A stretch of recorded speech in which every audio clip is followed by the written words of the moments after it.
Прошло уже 2 года с момента ее выхода, и мы видим, как Рейджи Мукудори, будущий студент колледжа, с волнением держит в руках свою копию игры. Рейджи надевает VR-шлем и заходит в игру. Он сразу же оказывается в величественной библиотеке. Его встречает милый кот по имени Чеширский, искусственный интеллект, отвечающий за игру. Чеширский дает ему инструкции по заполнению профиля. Рейджи выбирает себе игровой псевдоним Рэй Старлинг. Что касается внешности, Рэй меняет только цвет волос и одежду. Ему выдают коробку с предметами первой необходимости и немного монет. Чеширский дает ему драгоценный камень, эмбрион, который крепится к запястью. Этот эмбрион должен соответствовать характеру Рэя, когда он вылупится. Кот показывает ему книгу о бесконечных возможностях эмбрионов. Что касается национальности, Рэй выбирает королевство Алтар. Вскоре он оказывается у входа в королевство Алтар. Он заходит в город и смотрит на карту, чтобы найти своего брата. Внезапно в него врезается девушка, и Рэй падает. Он уже почти умирает, но девушка быстро его исцеляет. Она говорит, что отчаянно ищет свою сестру, и показывает ему фотографию маленькой девочки. Она дает ему записку с информацией на случай, если он увидит девочку, и убегает. Рэй смотрит на записку и узнает, что девушку зовут Лилиана, рыцарь Королевской гвардии. Вскоре появляется подсказка для квеста 5 уровня, в которой говорится, что он должен найти сестру Лилианы Милан. Рэй понимает, что Лилиана не игровой персонаж или нип. Он решает найти своего старшего брата Шу Старлинга, который уже давно играет в эту игру. Он находит его у фонтана, одетого в костюм медведя. Он рассказывает брату о задании, и Шу объясняет, что игра очень реалистичная, и говорит, что в ней нип называют тянь. Рэй отдает ему записку и понимает, что Милн оставила сестре записку о своем местонахождении. Из записки Шу делает вывод, что Милн отправилась в старый сад, кишащий монстрами-насекомыми. Он говорит Рэю, что им нужно быстро найти девочку. Он объясняет, что когда Нип умирает в игре, он умирает по-настоящему. Услышав это, Рэй решает помочь. Шу тоже предлагает свою помощь. Они приходят на место, и Шу дает Рэю несколько предметов, чтобы он мог защититься. Шу объясняет, что за смерть в игре полагается 24-овый бан, то есть 72 часа в игре. В саду они видят, как Лилиана сражается с ордой монстров-насекомых, пытаясь защитить сестру.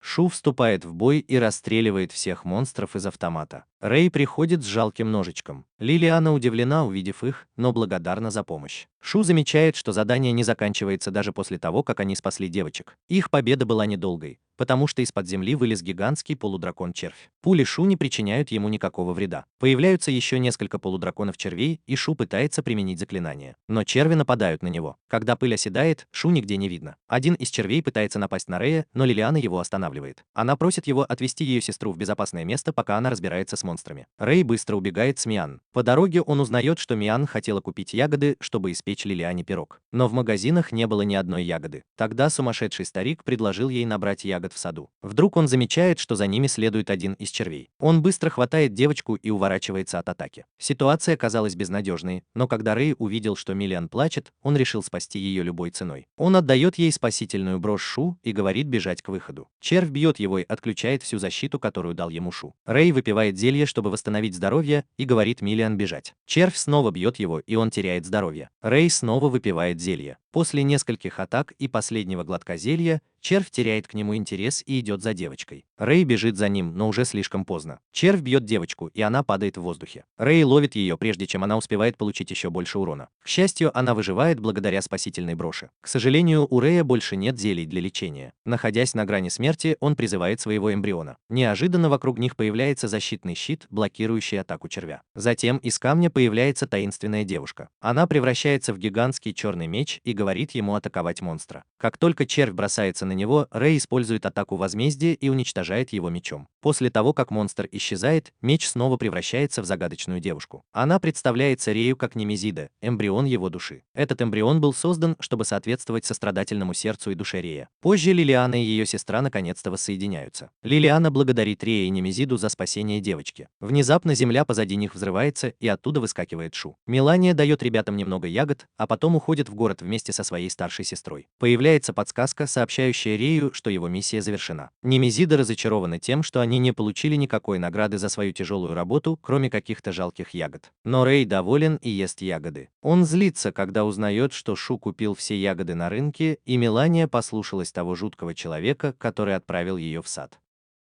Затем три невидимых игровых персонажа обсуждают события в саду. Судя по их разговору, они хотели избавиться от Лилианы. Они планировали дать Мелании отравленные ягоды, чтобы она скормила их своей сестре. Но Шу купил все ягоды. Их план состоял в том, чтобы уничтожить всех могущественных НПК, таких как Лилиана в королевстве. Позже той же ночью, когда Рэй, Шу и Немезида празднуют, Рэю приходит сообщение, что ему нужно вернуться в реальность. Он сразу же выходит из игры, чтобы поесть и сходить в туалет. Вскоре он возвращается в игру, и Шу заказывает еще еды, чтобы продолжить праздник. Они говорят об эволюции эмбриона, и Рэй узнает, что эмбрион развивается до седьмой последней стадии, чтобы стать высшим эмбрионом. Вскоре Шу рассказывает, что у него были отношения с Лилианой. Он рассказывает Рэю историю о жестокой войне между Дрефом и Алтарским королевством. Большинство мастеров Алтара отказались участвовать, в том числе Шу, потому что король не обещал награды. Король разрушения Фигаро и верховная жрица Цукио Фуса, все трое лучших бойцов королевства, тоже отказались сражаться. В итоге Алтарское королевство потеряло много НПК, половину рыцарей и даже короля во время войны. Дриф почти уничтожил Алтарское королевство, но вмешалось другое королевство, Челдина, заставив Дриф покинуть поле боя и прекратить войну. Отец Лилианы был одним из рыцарей, погибших в войне. Поэтому она и злится на Шу. Шу не сражался, потому что боялся, что его личность будет раскрыта, если его снаряжение повредится во время войны. Он решил сохранить свой первоначальный облик, когда впервые вошел в игру, и не хотел, чтобы другие видели его настоящее лицо. Хотя теперь он принял меры, чтобы защитить свою личность в будущем. Тем временем Рэй решает повысить свой уровень и вступить в ряды бойцов. Для этого Шу говорит, что ему нужно купить снаряжение и найти работу. На следующее утро Шу отводит его в магазин, чтобы купить снаряжение, и дает ему книгу о работе. Пролистав ее, Рэй выбирает работу паладина, которая относится к высокому рангу. Одно из требований для этой работы – получить рекомендацию от ключевого рыцаря. Рэй понимает, что награда за спасение Мелиана – это рекомендация от Лилианы. Они идут к Лилиане, и она дает ему письмо. Затем он жертвует 200 лир церкви, что является вторым требованием. Последнее требование – победить монстра типа полудракона, с чем Рэй уже справился, когда спас Мелиана. Рэй наконец-то расстался с Шу и отправился вместе с Немезидой искать новых монстров и повышать свой уровень. Позже в тот же день они отправились на охоту, чтобы победить монстров и повысить свой уровень. Рэй находит на земле двух уставших людей, окруженных гоблинами. Он исцеляет их на расстоянии, и это помогает им победить монстров. Парень представляется Руком, он тоже новичок. Фиолетоволосая девушка с пышной грудью, его эмбрион, Вавилон или Бэби. Чтобы отблагодарить Рэя за помощь, Рук приглашает их перекусить. Когда они приходят в ресторан, мальчики с отвращением смотрят, как Бэби и Немезида поглощают всю еду. Позже группа прощается и обещает когда-нибудь собраться вместе. Вечером Рэй и Немезида отправляются в лес, чтобы поохотиться на монстров. Внезапно Рэй получает удар и теряет немного здоровья. Когда монстр снова пытается напасть на него, Рэй быстро достает свой клинок и активирует поглощение урона. Он понимает, что монстр – эмбрион игрока-убийцы. Он быстро исцеляет себя и убегает. Затем он поворачивается, чтобы убить другого монстра. Внезапно появляется темная фигура в тумане с пистолетом и направляет на Рэя орду монстров. Несмотря на все попытки Рэя сбежать, его убивают, и ему приходится ждать 24 часа, прежде чем он сможет снова войти в игру. Когда он возвращается, он видит очень расстроенную Немезиду, которая считает, что это ее вина. Рэй успокаивает ее и обещает найти игрока-убийцу, который убил его, чтобы отомстить. Чтобы стать сильнее, они продолжают охотиться на монстров до поздней ночи. Рэй узнает, что в городе орудуют игроки-убийцы, поэтому он ведет напуганного Немезиса в заброшенный лабиринт на королевском кладбище. Рэй потратил целое состояние, чтобы получить разрешение. Он в отчаянии, когда охранник сообщает ему, что у паладина есть бесплатный пропуск. В лабиринте так темно, что Немезис боится. Она до смерти боится призраков и отказывается идти дальше. В конце концов, она превращается в черный клинок, и Рэй использует его, чтобы уничтожить нескольких жутких на вид зомби. После того, как они зачистили первый этаж, Немезис предупреждает Рэя об опасности. Внезапно на Рэя нападает змея, опутанная цепью. К счастью, он быстро отбивается своим клинком. Змея отступает, и Рэй готовится к атаке. Затем из тени выходит ковбой в жреческом одеянии. Но Рэй удивляется, когда игрок-ковбой извиняется за нападение на него. Они сразу же находят общий язык. Вскоре они садятся поговорить, и ковбой объясняет, что принял Рэя за монстра. Рэй рассказывает ему, что в столице орудуют игроки-убийцы, и они решают войти в лабиринт, чтобы повысить свой уровень. Ковбой говорит, что он пробыл в лабиринте 5 дней и установил новый рекорд, добравшись до 48-го этажа. Рэй и Немезис ошеломлены, когда узнают, что он легендарный Фигаро, один из 3 лучших игроков. Фигаро советует Рэю посетить Гидеон, двойной город. Он объясняет, что игрок может умереть на арене, но не будет исключен из игры. Фигаро говорит, что проход в Гидеон и обратно закрыт. Но он обещает Рэю, что что-нибудь придумает. Он обещает, что в городе не будет игроков-убийц, и советует ему повысить свой уровень. Уходя, он благодарит Рэя и Немезиду за то, что они успешно отразили его атаку ранее. После его ухода дуэт продолжает охоту на монстров. Вскоре после этого они отправляются спать. Однако Немезида все еще травмирована всеми зомби, которых Рэй убил с ее помощью. На следующее утро после интенсивной охоты Рэй встречается со своими союзниками Рукомом и Малышом. Удивительно, но на охотничьих угодьях они не встретили ни одного ПК. Рук предполагает, что Фигаро, возможно, уничтожил их, но Рэй по-прежнему настроен скептически. Он считает, что Фигаро отправился к Гидеону, чтобы выполнить свое обещание расчистить путь. Внезапно за их столиком появляется таинственная девушка по имени Мария Адлер. Мария представляется журналисткой и предлагает им информацию в обмен на оплату. Однако Рэй предлагает заплатить ей. Рук предлагает разделить счет пополам. Заплатив Марии, она рассказывает, что ПКС действует как клан, Скайр на востоке, Безумным замком на юге и улицей гоблинов на западе. Рэй спрашивает о севере, где он встретил свою кончину. Мария сообщает ему, что мастер-одиночка с превосходным эмбрионом правит на севере как грозный убийца высшего класса. Однако личность убийцы остается неизвестной. Мария объясняет, что 4 высшим, связанным с королевством Алтарь, надоели надоедливые маленькие убийцы, и они решили уничтожить убийцу клана.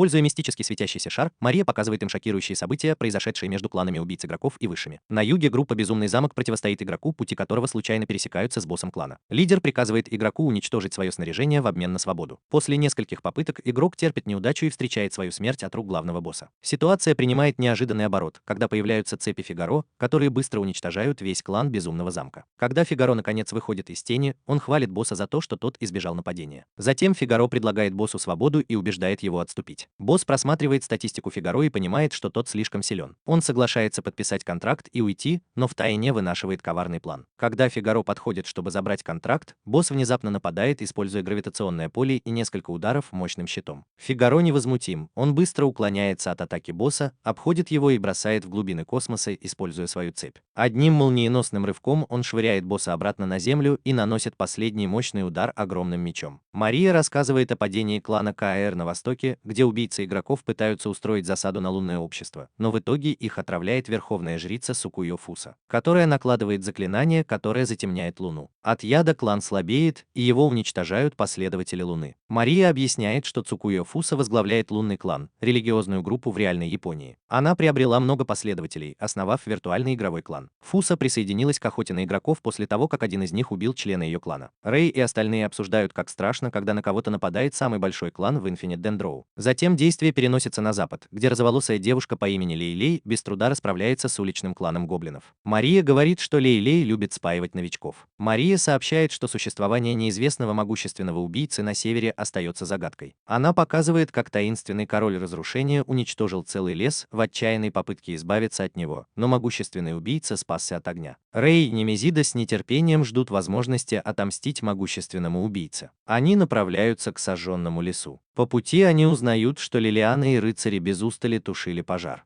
Вскоре после осмотра леса они попадают в другое измерение и встречают чеширского кота, который следит за восстановлением леса. Чеширский кот удивлен появлением Рея в измерении, подозревая, что это может быть связано с эмбрионом Рея редкого типа Немезидой. Ни один игрок в игре не может попасть в измерение ИИ. Рэй спрашивает чеширского кота, но тот игнорирует его. Затем они обсуждают уголовные наказания в игре. По словам кота, игрок в тюрьме всегда может выйти из игры или умереть и снова стать свободным игроком. Рэй, однако, считает это дерьмовым способом, потому что жестокие преступники в игре могут просто вернуться. После чаепития чеширский кот благодарит их за компанию. Перед уходом чеширский кот загадочно говорит Рэю, что сердце Огра находится у него в животе. Рэй и Немезида направляются в гильдию, чтобы найти задание. Рэй узнает, что с тех пор, как открылась дорога в Гидеон, количество запросов резко возросло. Рэй также узнает, что у его нового друга Рука есть неприятная работа — сутенер. Как сутенер, Рук обладает навыками соблазнения мужчин и усиления монстров женского пола. Рук, с другой стороны, считает, что Рэй — крутой паладин. Немезида в восторге, когда узнает, что по пути в Гидеон они могут столкнуться с большими монстрами, за которых можно получить много денег. Тем временем тупица Рэй интересуется только меню. Внезапно Рэй замечает, что несколько мужчин разглядывают девушек, в том числе и Рука, который умеет их соблазнять. Он в шоке, когда снова появляется Мария. У нее тоже есть дела в Гидеоне, и она решает присоединиться к ним. Они договариваются о совместном задании доставить товар в Гидеон и разделить деньги. Вскоре они прощаются и договариваются отправиться в путь на следующее утро. Затем мы видим, как толпа огров нападает на группу торговцев по пути в Гидеон. Внезапно взрыв уничтожает карету, которая пытается сбежать. Когда пыль оседает, появляется красный огр-великан и давит людей, пытающихся спастись. На следующее утро группа отправляется в Гидеон на карете карете, которую тянет Мэрилин, полудракон Трихорн. Рук выиграл Мэрилин в качестве награды за то, что она позировала художнику. У него также есть драгоценный камень для хранения монстров. Команда разочарована, когда узнает, что у Марии нет боевых навыков. Они сталкиваются с другой группой, сражающейся с ограми, и решают помочь. Рук выпускает Мэрилин, и она быстро расправляется с кучей огров. Рэй использует Немезиду, чтобы атаковать их, а Рук и Рэй-младшая зачаровывают огров, заставляя их сражаться друг с другом. Рэй-младшая с восторгом обретает свою вторую форму, высасывая из огра все жидкости. Когда один из торговцев благодарит Рэя, раздается взрыв, и появляется огромный красный огр-босс. Рэй, сам того не желая, блокирует атаку, используя поглощение. Он понимает, что это уникальный босс-монстр или Убмран. Монстр выпускает ядовитый дым на группу. Бэби взлетает в воздух, чтобы избежать дыма. Тем временем Рэй и Мэрилин слабеют от отравления. Мэрилин использует последние силы, чтобы спасти Рэя, когда босс пытается его раздавить. Бэби успешно возвращает Мэрилин в драгоценный камень, прежде чем босс уничтожает ее. Бэби ошеломлена, когда ее заклинание не действует на босса. Затем Рэй использует свой навык «Абсолютная месть», чтобы нанести удар боссу и отрубить ему пальцы. Мария разбивает бутылку с эликсиром о его лицо, мгновенно избавляя его от отравления и слабости. Она предупреждает, что эликсир действует всего 180 секунд. Теперь Рэй в отличной форме и вступает в ожесточенную схватку с боссом. Босс все еще пытается его одолеть, но Рэй мгновенно исцеляется. Внезапно гигантская каменная птица Гарды присоединяется к атаке, но Рэй уклоняется. Бэби и Бобби взлетают, чтобы справиться с птицей, а Рэй концентрируется на боссе. Вскоре Рэй собирает все очки урона для одной мощной атаки. Босс предугадывает его движение и тут же атакует Рэя большим пламенем. Но Рэя это не останавливает, и он проскакивает сквозь пламя, нанося боссу удар в шею. К сожалению, босс сильно бьет его кулаком об землю. Рэй пытается исцелиться, но действие эликсира заканчивается, и он снова слабеет от яда. Тем временем босс все еще летает без головы. В этот момент Рэй наконец вспоминает, что Чешир рассказывал ему о сердце огра, которое находится у него в животе. Внезапно Рэй замечает странный обратный отсчет на своей панели. Он пытается понять, что это значит, но в этот момент босс начинает жутко вращать глазами и замечает Рэя. Обратный отсчет доходит до нуля, и Немезида совершает экстренную эволюцию. Происходит впечатляющая трансформация, и Немезида превращается в гигантское черное копье. Эта новая форма обладает мощным навыком, который автоматически восстанавливает здоровье Рэя и устраняет слабость, вызванную ядом. Теперь, находясь на пике своей силы, Рэй вступает в ожесточенную схватку с боссом и наносит сокрушительный удар в живот. Но босс тут же исцеляется. Благодаря новому навыку они могут использовать 3 атаки с поглощением. Рэй, к сожалению, узнает, что в новой форме Немезида не может использовать свою мощную атаку. Единственная проблема в том, что когда она снова превращается в черный клинок, яд снова начнет действовать на Рэя. Он решает рискнуть, и после ожесточенной схватки, в которой босс падает на колени, Немезида снова превращается в черный клинок. Рэй бросается вперед, чтобы нанести последний удар. Но босс предугадывает атаку и обрушивает на него гигантское пламя. Когда босс пытается нанести смертельный удар огненным шаром, эмбрион высшего убийцы внезапно атакует босса и взрывает его пасть. Рэй пользуется моментом и наносит смертельный удар, который уничтожает его. Появляется экран и награждает Рэя огненными наручами за победу над Убмгарандой. После битвы Мари дает Рэю зелье исцеления, и он спрашивает, видела ли она высшего убийцу. Мария говорит, что видела, как мужчина стрелял из пистолета эмбриона. Пока они размышляли об этом, Рук и Бэби прилетели на гигантской каменной птице. Рук приручил птицу и назвал ее Одри. К ним подошел мужчина и поблагодарил Рэя за спасение его семьи. Чуть позже группа торговцев использует светящийся магический ящик, чтобы забрать души своих погибших товарищей. Мария объясняет, что это гроб для неигровых персонажей. Рэй чувствует себя неловко, потому что это напоминает ему, что его друзья Лилиана и ее сестра тоже могут погибнуть. Он начинает сомневаться, действительно ли этот мир игра. Затем мы видим таинственного мастера игры, который читает обновление на экране. Мастер игры удивлен, что низкоуровневый танкер смог победить Убм. По словам мастера игры, Рэй победил Убм до того, как тот эволюционировал в уникального босса. Наконец, команда прибывает в оживленный город Гидеон. Немезида предлагает устроить пир. Однако Рэй уводит ее по важному делу. Они направляются в гильдию искателей приключений, чтобы сдать товар и получить оплату. Позже Рэй сообщает группе, что получил огромную сумму денег от босса Огра. На следующее утро Рэй и Немезида отправляются за город, чтобы испытать огненные наручи, которые он получил в награду. Рэй выставил себя полным дураком, когда тестировал оружие. Он несколько раз поджарился и отравился. В конце концов, после тестирования у него закончились очки здоровья. Внезапно позади них появляется таинственная глупая фигура в костюме пингвина по имени Фламинго и предлагает Рэю зелье. Рэй по глупости выпивает его, и у него вдруг вырастают уши. Рэй смотрит в зеркало, злится и угрожает пингвину. Однако пингвин смеется над ним и убегает. Перед тем, как уйти, жуткий пингвин говорит Рэю, что его уши исчезнут к ночи. Рэй удивляется, откуда жуткий знает его имя. Позже Рэй и Немезис встречаются с Марией, которая быстро рисует портрет Рэя без одежды. Рэй рассказывает, как он получил уши. Они должны были навестить человека, которого спасли от нападения огров, но Рэю было неловко появляться с собачьими ушами. Мария уверяет его, что всем будет все равно. Когда они приходят в магазин, человек не замечает ушей Рэя. Но он разочарован, когда появляются Рук и Бэби и начинают комментировать его уши. Рук спрашивает его об ушах, но Рэй слишком устал, чтобы объяснять. Но он удивляется, когда узнает, что у Рука есть способность читать мысли. Рук также хвастается своим новым пальто, Лис, которое, кажется, живет своей собственной жизнью. Позже Рэй решает купить пальто. Немезис называет его подражателем. В пальто Рэя он был похож на козла и совсем не был похож на шикарное белое пальто Рука. После похода по магазинам они находят автомат с призами, и Рэй тратит много денег, пытаясь выиграть приз. Рэю не везло, даже когда он потратил много денег. Тем временем Рук выиграл джекпот и получил крутые перчатки со специальными возможностями. Рэй в отчаянии. К счастью, он выигрывает, когда открывает последний шар и получает крутую лошадь со специальными возможностями по имени Сильвер. Рэй пытается оседлать лошадь, но падает. Он быстро выходит из игры, чтобы проверить, почему он не может ездить на лошади. Дома Рэй проверяет интернет и понимает, что должен был научиться ездить верхом, когда был новичком. Затем он узнает, что может купить амулет, который даст ему навык письма. Но это стоит больших денег. Рэй возвращается в игру и начинает думать, как заработать больше. Немезис предлагает ему поучаствовать в дуэли на арене Гидеона, чтобы получить денежный приз. Но Рэй объясняет, что участвовать могут только игроки 51 уровня и выше. Рэй и Немезис видят, как группа бандитов пристает к бедной женщине. Но прежде чем они успевают помочь, вмешивается странный мальчик-цветочник по имени Хьюго. Хьюго игрок 126 уровня. Хьюго много болтает, но бандиты нападают на него и избивают до полусмерти. Бандиты были разочарованы, узнав, что он такой слабый. Затем главарь пытается напасть на Рэя, но Рэй наносит ему сокрушительный удар, используя наручи, и остальные бандиты убегают. Рэй помогает Хьюго подняться. После обмена любезностями с Хьюго Рэй удивляется, почему его так сильно избили, ведь у него высокий уровень. Хьюго объясняет, что из-за его работы водителем физические характеристики у него низкие. Женщина, которую они спасли, возвращается, чтобы поблагодарить их, и умоляет спасти ее младшего брата. По ее словам, банда гусиного лабиринта похищает детей и съедает их, если за них не заплатят выкуп. Рэй и Хьюго возмущены этой информацией и принимают задание без оплаты. После того, как женщина уходит, появляется странная миниатюрная девушка в белом и тащит за собой тела убежавших мужчин. Рэй замечает герб на ее руке и понимает, что она тоже игрок. Она рассказывает Хьюго о базе бандитов в горах. Психа издевается над Рэем и Немезисом. Вскоре она начинает драться с Немезисом как ребенок. После недолгих препирательств две девушки наконец-то решают подружиться. Хьюго представляет Психа как члена своей команды. Рэй и Хьюго создают команду и получают задание спасти пропавшего мальчика.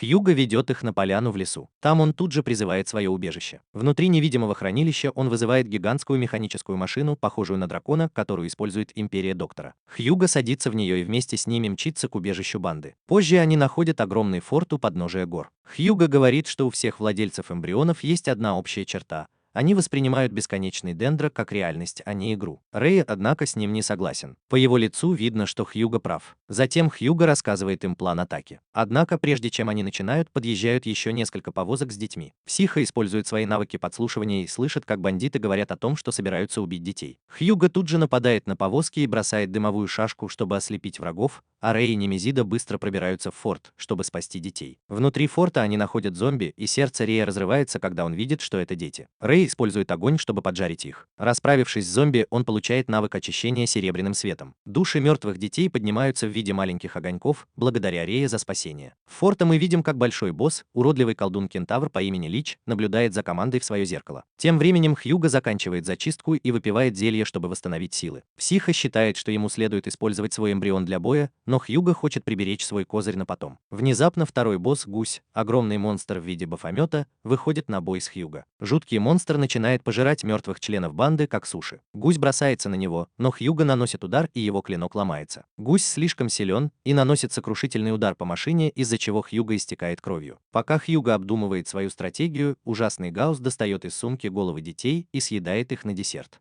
Хьюго в ярости и решает призвать своего эмбриона. К удивлению, оказывается, что Психа – это эмбрион Хьюго женского пола. Крест на ее руке – это просто маскировка. Психа вспыхивает ярким светом и начинает кружить вокруг шестеренок машины. Затем она превращает шестеренки в великолепную белую машину. Пока Гусь нападает на них, Хьюго призывает портал смерти. Гусь погибает, как только входит в портал. Тем временем в крепости Рэй находит пару детей в клетке и проверяет их состояние. Затем он находит дверь и заходит внутрь. В комнате он видит круг ведьмы с ребенком в центре. Недолго думая, глупый Рэй вбегает в круг и берет мальчика на руки, но тут тут же жалеет об этом. Оказывается, чтобы отключить защиту Рэя, колдун использует заклинание, чтобы проникнуть в тело ребенка. Рэй берет его на руки, и мальчик пронзает Рэя клинком. Рэй остается лежать на земле, парализованный отравленным клинком. Тем временем колдун возвращается в свое тело самым отвратительным образом. Колдун доволен собой и любуется своим кристаллом темной энергии. Этот сумасшедший колдун хочет стать бессмертным королем трупов. Чтобы сделать это, он превращает живых людей в нежить, чтобы наполнить свой кристалл. К несчастью для него, когда на Рэй напал колдун, она держала в руках Немезиду в форме копья,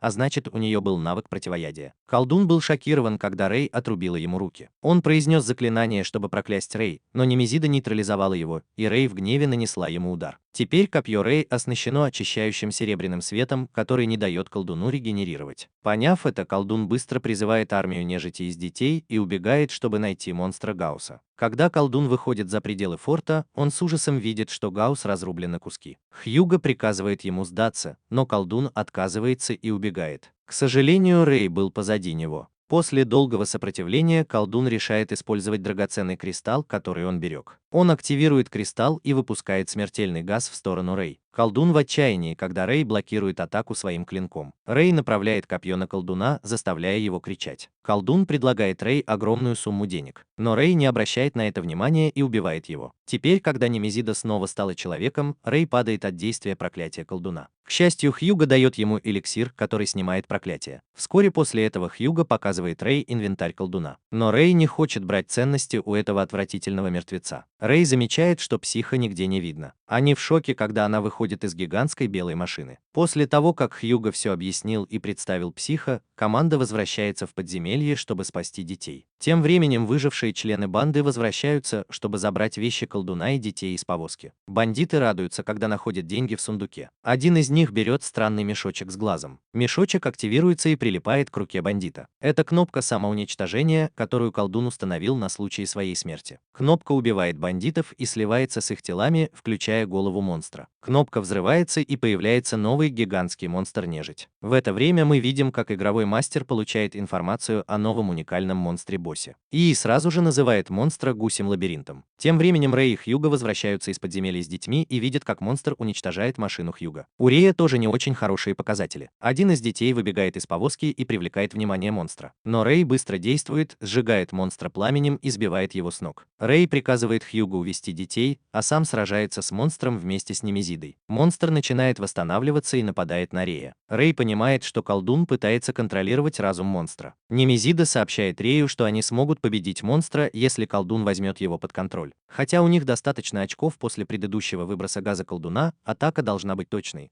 потому что у них осталась только одна ультимативная атака. Начинается ожесточенная битва между Рэем и монстром. Внезапно монстр бросается к повозке, где находятся Хьюго и дети. Рэй использует серебро, чтобы догнать монстра, и отрубает ему пятку. Монстр кричит от боли, когда Рэй отрубает ему голову. Когда чудовище собирается упасть на землю, Рэй пытается попасть в его ядро. Но из ядра вырывается смертоносный луч. К сожалению, монстр наносит Рэю сокрушительный удар, который приводит к смертельному исходу. Немезис поливает его зельем, но оно не действует. Затем она кормит его зельем, и его жизнь восстанавливается настолько, чтобы он мог выжить. Немезис призывает клинок и вступает в бой с монстром. Тем временем Рэй начинает видеть сон и видит темную загадочную девушку, которая показывает ему его воспоминания. В воспоминаниях Рэй пытается спасти девушку, но Шу получает травму, спасая их обеих. Теперь Шу должен участвовать в турнире со сломанной ногой. Рэй винит себя, но Шу уверяет его, что это не его вина, и обещает выиграть бой даже со сломанной ногой. И действительно, Шу побеждает в турнире. Таинственная девушка закрывает воспоминания и начинает разговор с Рэем, который меняет его жизнь и дарит ему надежду. Таинственная девушка рассказывает Рэю, что она часть Гарды, красного огненного великана. Рэй убил Гарду до того, как тот успел выпустить огромный огненный шар. Из-за незавершенного процесса родилась таинственная девушка, и она стала частью вещей Рэя. Наконец, девушка показывает Рэю свой истинный облик и будет его. Тем временем у Немезиды заканчивается энергия, и она сражается с монстром. К счастью, Рэй возвращается как раз вовремя и сжигает мерзкий язык монстра. Немезис превращается в копье, и Рэй бросается на монстра, вступая в эпическую битву. Чудовище пытается использовать свою смертоносную атаку, но Рэй уклоняется от нее. Он ловко уворачивается от всех атак и подпрыгивает в воздух. Рэй приземляется на голову монстра и наносит смертельный удар, который его убивает. После битвы Рэй получает много наград за победу над высшим существом. Он получает навык верховой езды и возвращается в город верхом на серебряном. Также Рэй получает навык, который превращает обиду в МП или СП. По дороге домой Рэй размышляет, остаться ли ему в игре или вернуться в свой мир. В конце концов он решает остаться в игре и клянется, что уничтожит любого, кто встанет у него на пути. По иронии судьбы мы видим Хьюго на тайной встрече с пингвином. Очевидно, Фламинго прослушивал Рэй с помощью зелья, которое он ему дал.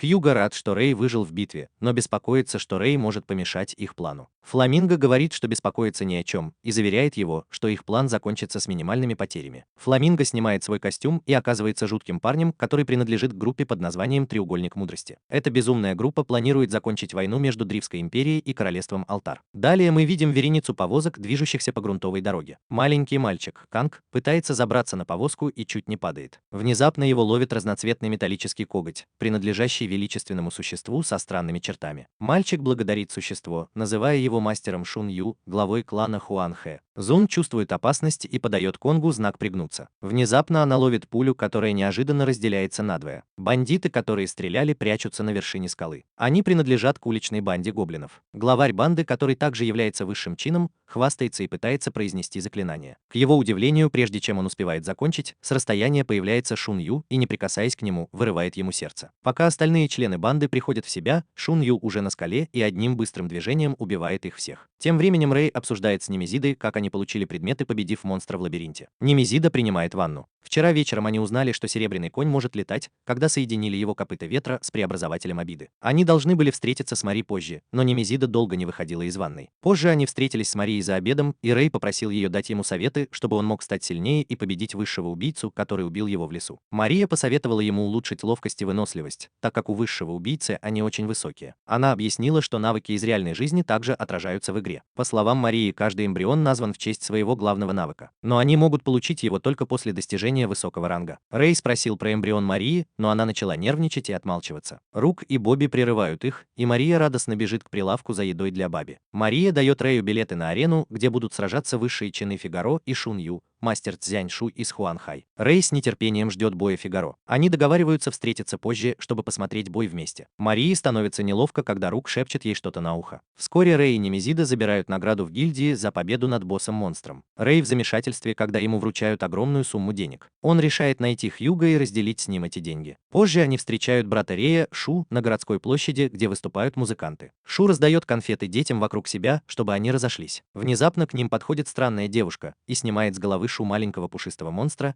а перед тем, как они уходят, Шу протягивает им конфеты. Подозрительная девушка разговаривает с маленьким монстром, и из их разговора становится понятно, что они с нетерпением ждут шоу на арене. Вскоре после того, как Шу, Рэй и Немезида зашли в кафе, чтобы поговорить, Рэй узнает, что Шу и Фигаро лучшие друзья, и Шу приехал в Гидеон, чтобы поддержать его. Рэй показывает ему их билеты, и оказывается, что Шу тоже будет смотреть бой в той же ложе, что и они. Немезида ела пирожное, пока братья разговаривали о своих приключениях. Шу хвалит Рэя за победу над двумя Убм. Рэй тоже гордится рассказами своего брата о приключениях.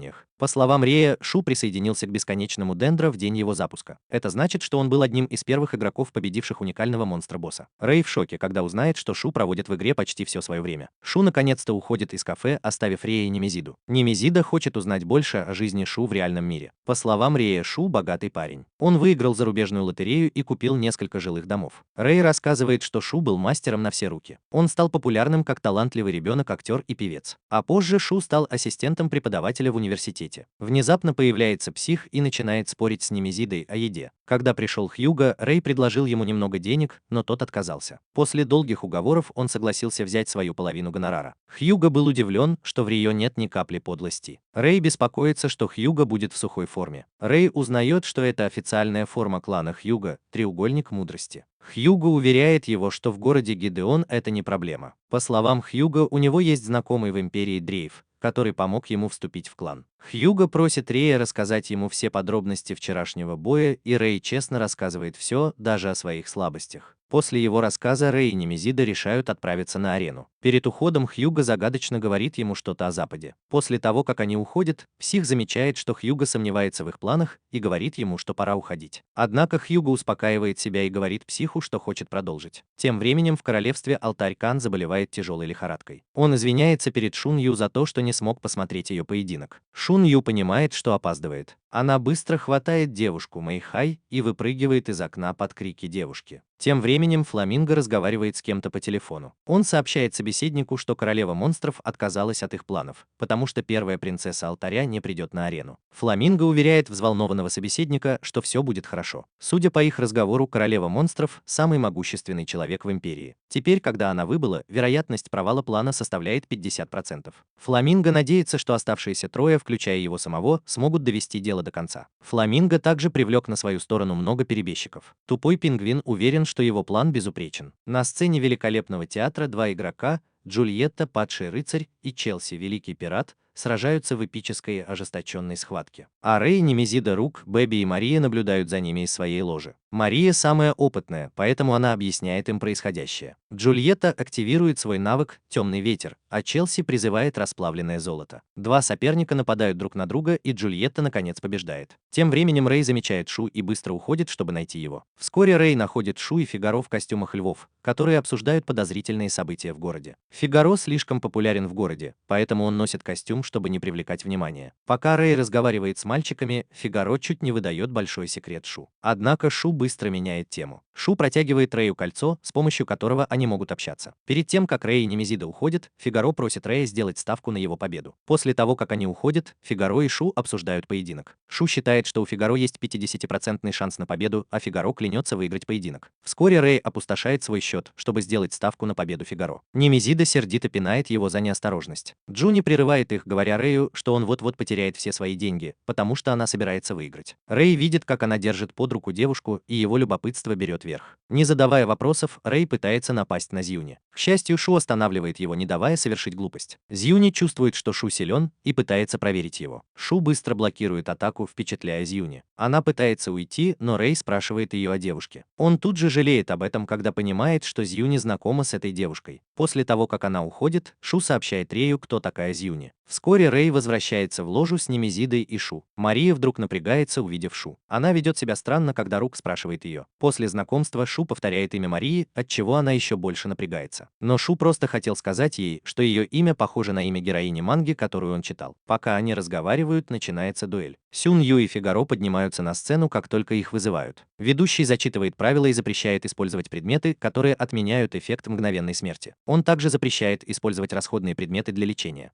Сью говорит Рэю, что запрещенные предметы очень важны для Фигаро. Это значит, что ему будет трудно без них. Джун Ю объявляет толпе, что не сдвинется с места, пока Фигаро не упадет на колени. Это приводит толпу в ярость, и они начинают освистывать ее, но Джун Ю злобно смеется, наслаждаясь негативным вниманием. Бой начинается, и Зьюни быстро уничтожает цепи Фигаро. Они начинают атаковать друг друга так быстро, что зрители не успевают следить за ними. В ложе Сью объясняет, что магический барьер отделяет сцену от остальной части арены. Этот барьер замедляет действие, чтобы зрители могли следить за боем. Но атаки все равно слишком быстрые, чтобы зрители успевали за ними. Барьер не пропускает атаки к зрителям. Однако игроки 50 уровня и ниже не могут участвовать, потому что их атаки проходят сквозь барьер. Вскоре после этого операторы настраивают скорость барьера, замедляя бой для зрителей. Золотая рука Шунь Ю непрерывно вытягивается, оставляя Фигаро меньше места для маневра. Золотая рука – это ее главное оружие, которое может вытягиваться бесконечно и убираться со сверхзвуковой скоростью. Наконец, Шунь Ю использует заклинание молнии. К счастью, Фигаро блокирует его. Затем Шунь Ю использует один из своих талисманов, чтобы призвать огромное пламя, но Фигаро активирует защитный барьер, который спасает его от огня. Рэй и его друзья удивляются, что он не пострадал. Шу говорит им, что это из-за особого плаща Фигаро. Пока они обсуждают бой, Рук вспоминает, что слышал, как Зун Ю прошептала заклинание, хотя и ждал, чтобы увидеть его эффект. Вскоре защитный пузырь Фигаро исчезает, и он начинает кашлять кровью. Затем Зун Ю достает вырванное легкое Фигаро. Она целилась в сердце, но промахнулась. Заклинание, которое Рук услышал от Зун Ю, было предназначено для использования ее уникальных способностей. Это заклинание открыло портал в тело Фигаро, а скрытые ноги Зун Ю вырвали его легкое. Она целилась в сердце, но Фигаро постоянно двигался. Как самый опытный, Сюй объяснил все группе. Рэй удивляется, почему Зун Ю не пытается добить Фигаро, ведь тот уже стоит на коленях. Зуню понимает, что Фигаро осторожничает, потому что никогда не показывал свой эмбрион, и никто не знает, что это такое, кроме Шу. Рэй в шоке, когда Шу сообщает, что Фигаро использовал свой эмбрион с самого начала боя. Внезапно у Фигаро исчезает все снаряжение, и он остается с голым торсом. Зуню тут же нападает на него, но Фигаро переходит в режим зверя и атакует Зуню, как будто у него не повреждено легкое. легкая. Толпа в шоке. Зуню в шоке, когда Фигаро с каждой атакой отрубает ей по кусочку металлических когтей. Рэй наконец понимает, что чем меньше у Фигаро снаряжения, тем сильнее его эмбрион. Но по словам Шу, это лишь одна из особенностей эмбриона Фигаро. Шу говорит, что вторая уникальная особенность эмбриона Фигаро в том, что чем дольше длится бой, тем сильнее он становится. Поэтому его называют бесконечной цепью. Наконец, Фигаро отрубает Зуню один коготь, но это ее не останавливает, и она продолжает сражаться другой рукой. Бой становится все ожесточеннее, но Зуню, кажется, это нравится, и она ведет себя как попугай. Чтобы заставить ее замолчать, Фигаро призывает великолепный превосходный клинок. Зуню смеется и тоже призывает свой превосходный, но безвкусный клинок. Зрители почти умирают от ожидания последних 10 секунд. Фигаро с невероятной скоростью бросается на Зуню и отрубает ей оставшийся коготь, а она ему левую руку. Но это не останавливает Фигаро, и он бросается на нее. Зуню внезапно достает еще одну острую секретную руку и начинает хихикать, как будто наконец победила. Но, к сожалению, острая рука Зуню не может пробить грудь Фигаро, что бы она ни делала. Наконец-то выясняется, что эмбрион Фигаро – это превосходный эмбрион в форме сердца, который делает его непобедимым. Именно тогда Зуну поняла, что облажалась. С довольной улыбкой на лице Фигаро благодарит ее за службу и пронзает своим великолепным мечом. Для завершающего удара Фигаро разрезает ее пополам. На арене вспыхивает ослепительный свет, который взмывает в небо, когда Джун Ю исчезает. Когда свет гаснет, Фигаро объявляется победителем. Парень из пустыни Чалдины обсуждает с другим мужчиной потрясающую битву. Внезапно парень из пустыни замечает что-то неладное на сцене. Голубоволосая девушка с монстром, которого она обнимала, похоже, знает о том, что сейчас произойдет. Все наконец понимают, что Фигаро застыл во времени на сцене. Внезапно появляется пингвин Фламинго и начинает ходить по барьеру. Парень снимает костюм пингвина, и толпа понимает, что это печально известный безумный ученый и самый ненавистный человек во всем бесконечном мире Дендра, мистер Франклин, высший из империи Драйв. Он был тем, кто убил их короля в прошлой войне. Мистер Франклин рассказывает, что он сделал, и даже запускает фейерверк, чтобы отпраздновать свое возвращение. Толпа тут же начинает стрелять в него из автоматов и магией, но атаки не причиняют ему вреда. Внезапно на его руку садится птица, и, щелкнув пальцами, она превращается во вторую принцессу Алтара Элизабет. Мистер Франклин напоминает им, что за убийство королевской особы полагается тюрьма, а значит, никто не может его убить, потому что он держит ее в своих руках. На арене воцаряется тишина, все в шоке. Рэй с недовольным видом смотрит на меня,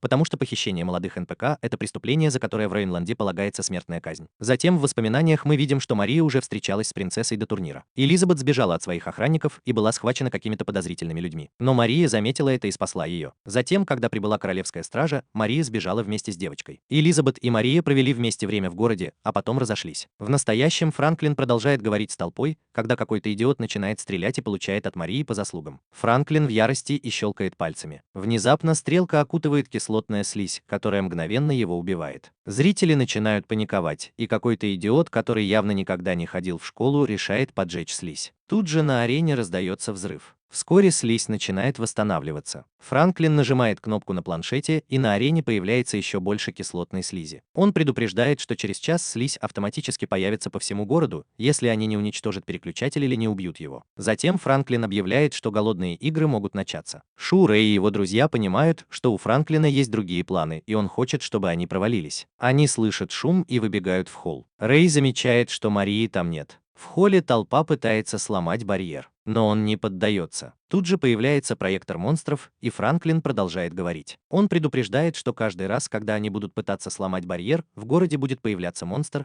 а если барьер сломают, то город наводнят тысячи монстров. Очередной идиот с помощью магии ломает проектор. Все начинают думать, что делать. Тем временем Франклин и Элизабет летят по городу на невидимом монстре. Элизабет беспокоится из-за поведения Франклина. Франклин объясняет, что Древ в прошлый раз выиграл войну, потому что мастера-алтарники отказались участвовать в ней. Он боится, что если в следующей войне примут участие высшие чины, у Дрефа не будет шансов. Поэтому он планирует устранить всех влиятельных людей королевства. Франклин хочет запереть высших чинов, пока мастера будут спасать город. Когда НПК потеряют надежду на мастеров, они сдадутся. Но Элизабет считает, что мастера победят. Шу сообщает им, что город беззащитен, а все сильные игроки застряли на арене. Франклин также выставил предателей за пределы арены на случай, если кто-то сбежит. Предатели – бывшие граждане королевства. Но Франклин подкупил их, чтобы они присоединились к нему. Рэй подходит и касается барьера, и, к всеобщему удивлению, его рука проходит сквозь него. Они понимают, что игроки 50 уровня и ниже могут пройти через барьер. Поэтому в дуэлях участвуют только игроки 51 уровня. Все мастера 50 уровня и ниже решают разобраться с предателями снаружи, а мастера более высокого ранга усиливают их автохилом и бафами. Шу говорит Рэю быть осторожным, потому что Франклин, должно быть, оставил эту лазейку как ловушку. Затем Шу отдает Рэю свою последнюю оставшуюся брошь. Перед уходом Рэй обещает выжить, пока Шу не найдет выход. Тем временем предатели снаружи в восторге. Они думают, что им нужно всего лишь победить новичка, и тогда они получат большие деньги. Но их радость быстро проходит, когда Рэй и другие новички устраивают настоящий ад. Не успевает главарь сказать Джек, как большинство его команды уже повержено. Рыжеволосый чуть не поджарил Рэя пламенем. К счастью, его спасает брошь, которую ему дала башмачница. Рэй легко побеждает Рыжего. Капитан предателей сталкивается с бронированным костюмом и побеждает его, но оказывается, что это Лис, плащ новичка. Пока он отвлекается, Лис наносит ему удар и возвращается к новичку, как только тот появляется. Перед смертью капитан сильно жалеет о своем решении предать. Тем временем Франклин наблюдает за всем этим с неба и удивляется, как быстро они победили его приспешников. Франклин показывает Элизабет планшет, который он использует для отслеживания своих планов и защиты от тех, кто пытается напасть на него. Он расставил по всему городу сильных боссов и следит за ними с помощью планшета. Оказывается, Франклин все продумал. Франклин отвлекается на свою игрушку, когда знаменитый босс-убийца нападает на него и забирает Элизабет. Неожиданно выясняется, что Мария босс-убийца, тень смерти, которая убила Рэя на севере. Франклин и его монстр Аладдин падают на землю. Тем временем Рэй вспоминает, что Хьюго упоминал Запад, и направляется к западным воротам вместе с новичком Бэби и Немезидой. Элизабет просыпается и очень рада видеть Марию. Она отдает Марии планшет Франклина и объясняет, как он его использовал. Затем Мария использует планшет, чтобы сбежать от головорезов, расставленных по всему городу. Она замечает символ Франклина на планшете и понимает, что он все еще жив. Внезапно Элизабет снова превращается в птицу и летит к Франклину. Франклин связывается с Марией через планшет. Он говорит ей, что одно из его умений — передавать урон другим монстрам. Так он может пережить ее атаку. Франклин призывает одного из своих мастеров, чтобы тот разобрался с Марией. Внезапно земля под ней взрывается, и появляется маэстро и его металлический оркестр. Мария помнит его как уличного музыканта с городской площади. Маэстро представляется как Веларбел, король оркестров. Веларбел — один из 3 главных организаторов этого безумного шоу вместе с Франклином. Мария представляется и достает свой револьвер Эмбрион, готовая к полномасштабной войне с маэстро. Тем временем Хьюго отвечает за охрану западных ворот. Он повесил табличку с предупреждением, что мастерам вход запрещен. Но некоторые глупые мастера не поверили ему и пробежали мимо таблички. Псих тут же открывает портал смерти и замораживает их.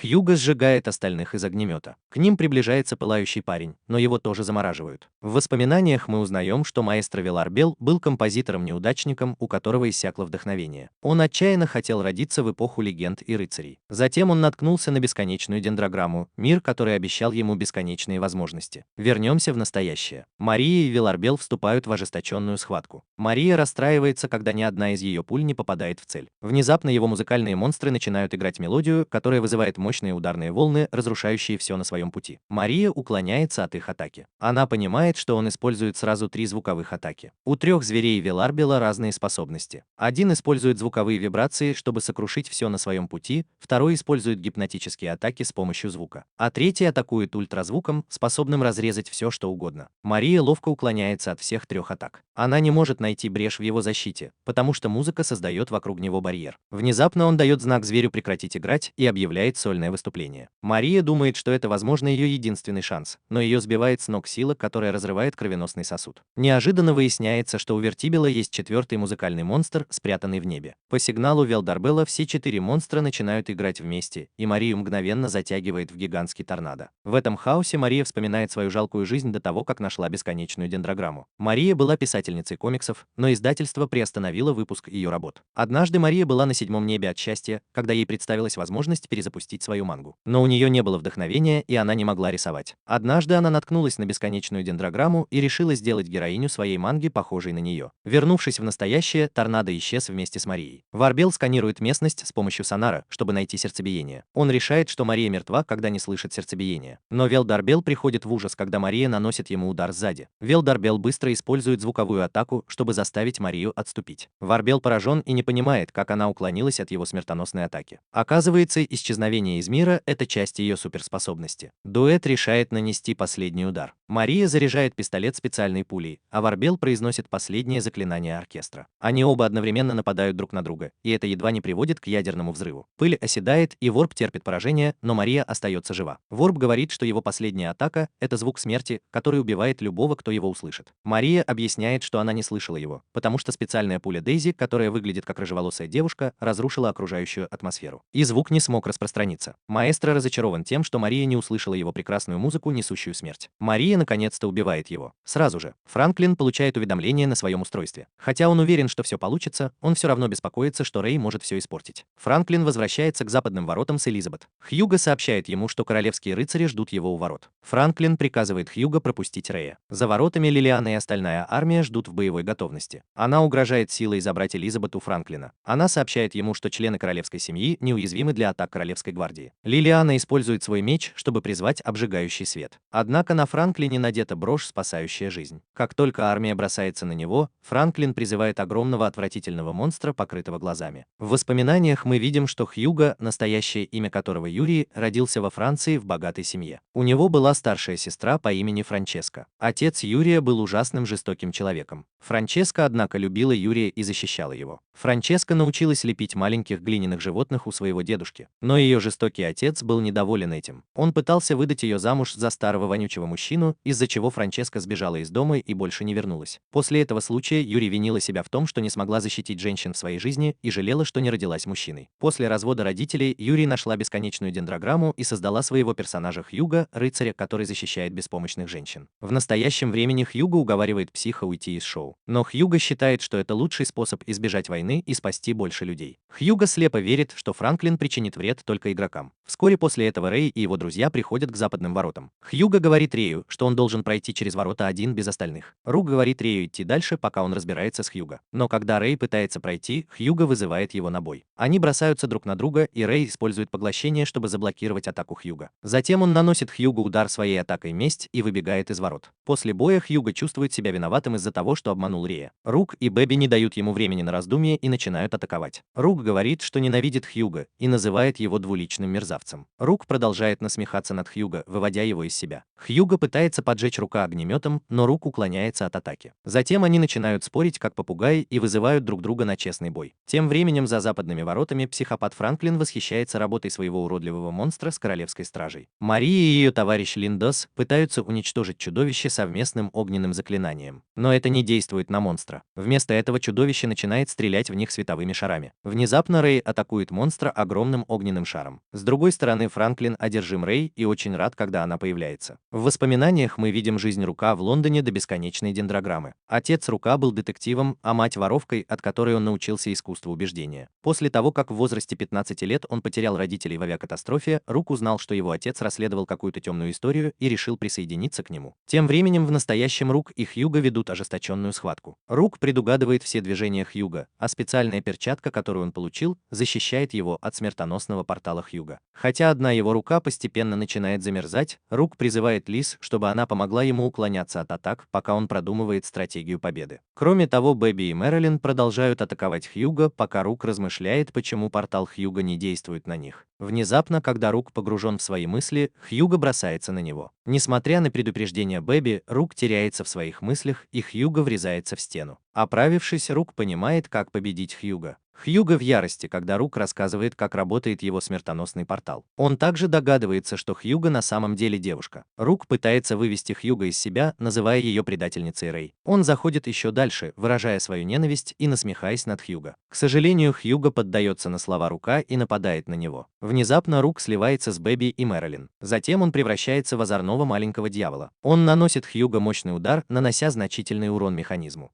Хьюго ослепляет Рука дымовой шашкой и пытается нанести ему удар. Но Рук уворачивается от его трюка. В конце концов, Хьюго понимает, что раздражающая болтовня Рука была отвлекающим маневром, который дал малышке время подготовиться. Два соперника вступают в финальную битву. Смертельный удар Хьюго попадает в Рука, и тот отделяется от своего эмбриона в Мэриленде. Хьюго облегченно вздыхает, думая, что победил. Но он не знает, что Рук – непревзойденный мастер обмана. Его снаряжение Лис уже проникло в машину Хьюго, а малыш и Рук его загипнотизировали. Между тем, попытка Рэй уничтожить уродливого монстра не увенчалась успехом. Франклин начинает прямую трансляцию в ТикТоке, позволяя всему городу наблюдать за его безумными действиями. Он хочет показать жителям алтаря, что может уничтожить их героев и сломить их дух. Франклин, находясь в безопасности под защитным куполом, насмехается над Рэй. Он бросает свой новый iPhone 15 Pro Max в пасть ужасающего монстра. Он заявляет, что через 15 минут начнется мировая война Z. Чтобы остановить этот кошмар, им нужно уничтожить монстра. Внезапно монстр загорается и нападает на Рэй, Лилиану и Линдоса. Троица едва успевает увернуться, но Рэй получает удар шаром света, но остается невредимым. Несмотря на это, Рэй полон решимости собрать очки урона и нанести чудовищу смертельный удар. Немезида предупреждает его о проблеме, но не может ее определить. Когда Рэй наконец наносит удар по монстру, он с удивлением обнаруживает, что его смертельная атака не действует. Монстр отвечает, но Рэй успевает вовремя сбежать на своем коне Сильвере. Франклин в восторге и признается, что зелье, которое он дал Рэй в образе пингвина, на самом деле было слизью, которая передавала все данные Рэй. Он использовал эту информацию, чтобы сделать чудовище неуязвимым для атак Рэя. Франклин, одержимый Рэем, называет чудовище Рэй Старлинг Киллер или сокращенное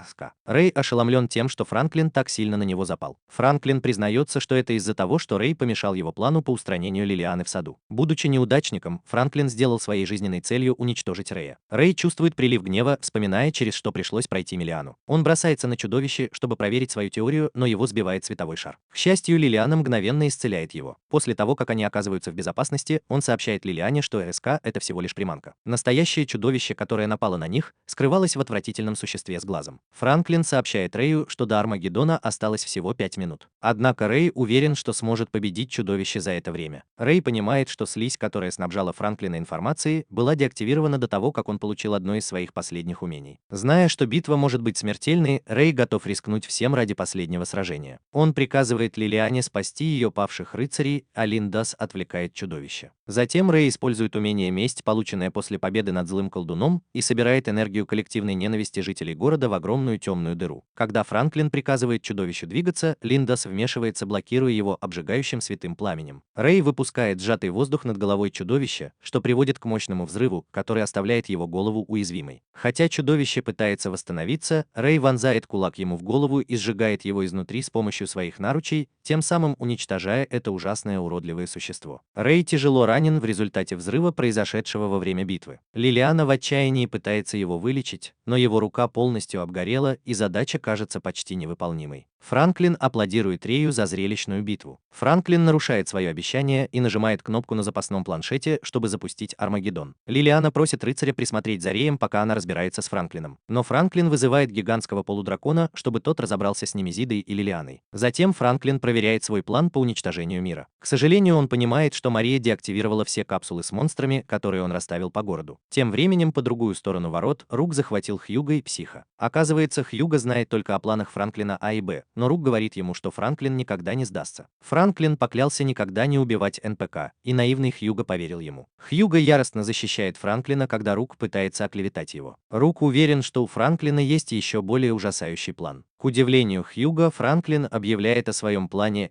выпустить более 50 монстров и уничтожить всех в городе Гидеон. По щелчку пальцев маскировка Франклина исчезает, и появляется гигантский дракон-паук с крепостью на спине. Этот монстр – превосходный эмбрион Франклина Пандемониум. Крепость в форме коробки на спине Пандемониума – это фабрика по производству и хранению монстров. По команде Франклина Пандемониум выпускает из своей пасти устрашающую армию из 5 монстров. Франклин объясняет, что эти монстры запрограммированы на разрушение всего на своем пути и пощадят только клан Треугольника Мудрости. Даже если Франклин погибнет, монстры продолжат свое наступление. Рэй просыпается и бросается на монстров, чтобы дать Лилиане и рыцарям время справиться с хаосом. Он снова выпускает яд на Орду, чтобы замедлить их, но этого недостаточно, и один из монстров сбивает его с лошади. Однако, прежде чем монстр успевает его убить, его застреливает Мария, лучшая убийца. Мария появляется в клубах темного дыма и специально меняет голос, чтобы скрыть свою личность. Она кричит от удивления, понимая, что Рэй уже разгадал ее. Рэй признается, что до этого момента даже не подозревал, что это была она. Мария и Рэй сражаются вместе, чтобы убить как можно больше монстров. Рук тоже приходит на помощь с парой других бойцов.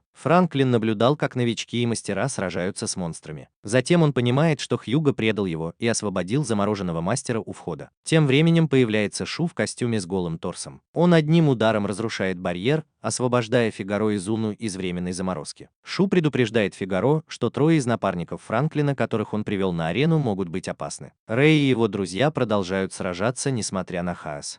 Франклин, однако, в ярости из-за вмешательства новичков и решает выпустить полудракона. Гигантское чудовище уничтожает бойцов с пугающей скоростью. Мария готовится выстрелить в чудовище, но оно быстро уклоняется от нее и нападает на Рея. Рэй решает сразиться с монстром, даже если это будет стоить ему жизни. Несмотря на опасность, Рэй бесстрашно готовится противостоять чудовищу, рискуя своей жизнью. К счастью, Шу появляется как раз вовремя и молниеносным ударом обезглавливает полудракона. Шу хвалит Рея за то, что тот остался жив, как и обещал. Затем он использует передатчик на кольце, чтобы связаться с Франклином. Шу, наконец, раскрывает свою истинную личность. Он таинственный король разрушения и предупреждает Франклина, что уничтожит все его любимые игрушки. В захватывающем сражении Шу в одиночку начинает уничтожать монстров, как будто они бумажные фигурки. Франклин в отчаянии, ведь его любимые творения разрываются на части. А Цзюнь Юй поражена феноменальной силой Шу. Фигаро объясняет ей, что Шу занимается боевыми искусствами, поэтому может предугадывать каждое движение врага. Цзюнь Юй и Фигаро обсуждают план Франклина. Фигаро говорит ей, что Франклин мог спрятать что-то под сценой. Цзюнь Юй решает разобраться с потенциальной угрозой, а Фигаро остается на сцене, готовый разобраться с любыми неприятностями от двух сильнейших членов треугольника мудрости. Между тем, подозрительная голубоволосая девушка в зале продолжает телепатически общаться со своим мягким монстром. Франклин окончательно устал от выхода к Шу и решает выпустить оставшихся 50 монстров. Но внезапно Шу достает свой эмбрион, огромный боевой корабль, и начинает уничтожать монстров. Корабль устраивает настоящую бойню, убивая монстров направо и налево. Франклин в ярости, понимая, что все его планы по захвату города провалились.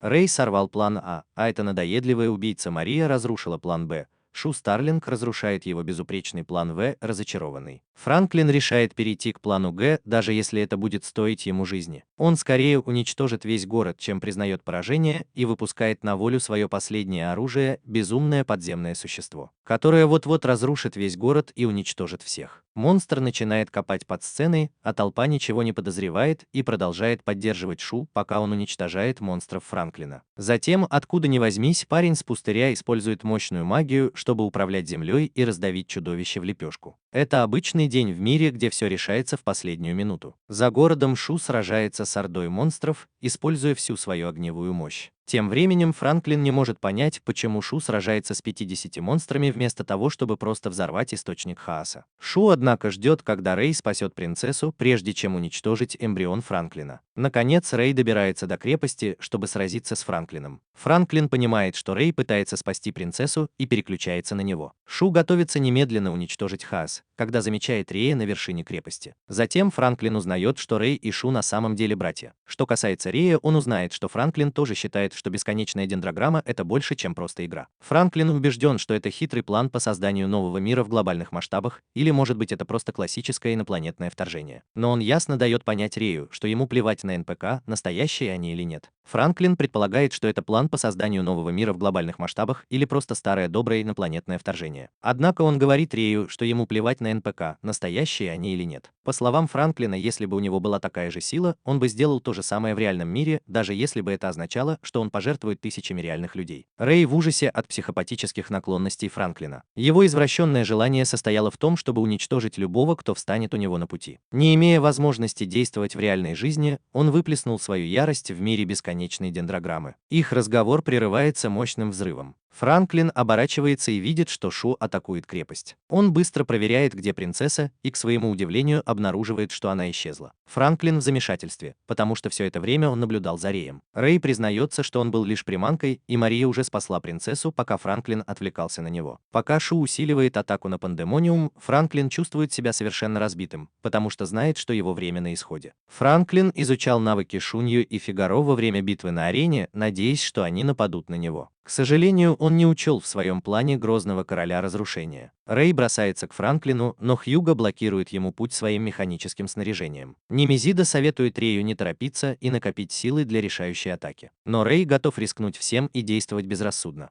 Хьюго рассказывает, что Франклин — это его сестра Франческа, и клянется защищать ее, что бы она ни сделала. Хьюго и Рэй яростно бросаются друг на друга. Рэй тут же отрубает руку манипулятор. Хьюго использует другую руку и отрубает обгоревшую руку Рэя. Рэй, не обращая внимания на боль, хватает меч зубами и вонзает его в механизм. Затем он наносит решающий удар, который пробивает броню и уничтожает Хьюго. Рэй тут же бросается на Франклина, бьет его левой рукой и обжигает пламенем наручей. Рэй теряет последнюю руку. К удивлению Рэя, Франклин принимает поражение без боя, и Рэй падает с неба без сознания. Немезида на коне подлетает и спасает его. На земле Лилиана использует свои целительные способности, чтобы восстановить одну руку Рэя, но вторую спасти не может. Мария говорит, что только верховная жрица лунного общества, Цукуйо Фуса, может вылечить его руку. Но Рэй боится ее, особенно после того жуткого рассказа, который Мария показала им в прошлый раз. Рэй с радостью соглашается обойтись одной рукой и продолжать сражаться с Немезидой, используя рот. Немезида смущен и тихо спрашивает, считается ли это поцелуем. Позже Фигаро ведет Шу и Джун Ю на праздник. Но Джун Ю говорит, что она несовершеннолетняя и будет пить только сок. Фигаро сообщает Шу, что король зверей не причинил никакого вреда на арене. К удивлению, выясняется, что синеволосая девушка – королева зверей, а ее милый монстр – самый сильный король зверей.